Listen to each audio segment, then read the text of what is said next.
2 દિવસમાં જ રક્ષાબંધન આવવાનું છે એટલે કે ભાઈ બહેનનો દિવસ.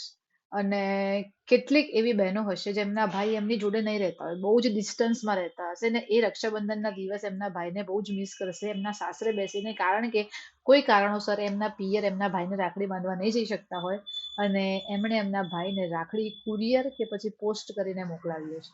મેં મારા 2 ભાઈઓને રાખડી મોકલાવી છે. મારા સગા ભાઈ તો નથી, પણ મારા સગા ભાઈ કરતા પણ વધારે છે. એકને ઓસ્ટ્રેલિયા મોકલાવી છે અને એકને આણંદ મોકલાવી છે.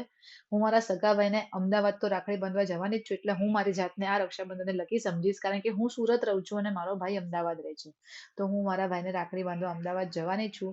પણ કોઈક વખત એવું થાય યાર કે આપણે આપણા ભાઈને રાખડી બાંધવા માટે સ્પેશિયલી રક્ષાબંધનના દિવસે ના જઈએ ને, એટલે બીજા લોકોના સ્ટેટસ જોઈને, બીજા લોકોની પોસ્ટ જોઈને આપણને જીવ બળે યાર કે હું મારા ભાઈને ના મળી શકી, મારા ભાઈને રાખડી ના બાંધી શકી. કુરિયર કરીએ એની વાંધો જ નથી, પણ આપણે જયારે કુરિયર કરતા ને ત્યારે આપણા હાથમાં એક આશા જતી રહે કે ભાઈ આ વખતે મારા ભાઈને મળવા જવાનો મોકો મિસ થઈ જશે. ભાઈ જોડે ગમે તેટલા ઝઘડા કરી લઈએ, પણ રક્ષાબંધનના દિવસે તો છે ને ભાઈ ઉપર એટલો પ્રેમ આવે ને, અને આમ રાખડી બાંધીને આમ કરીને આમ ઉવારણા પણ લઈએ ભાઈના કે ભાઈ હંમેશા ભાઈ માટે દુઆ જ નીકળે મોઢામાંથી, ગમે તેવો ઝઘડો કેમ ના થયો હોય. એને જ ભાઈ બહેનનો સંબંધ કહેવાય. ભાઈ પણ કેટલું બધું બહેનને બોલે, પણ રક્ષાબંધનના દિવસે છે ને એના અઠવાડિયા પહેલા એ તૈયારી કરે કે મારી બેનને શું ગિફ્ટ આપું, મારી બેનને શું ગમશે, મારી બેન માટે આ મંગાવું, મારી બેન માટે તે મંગાવું.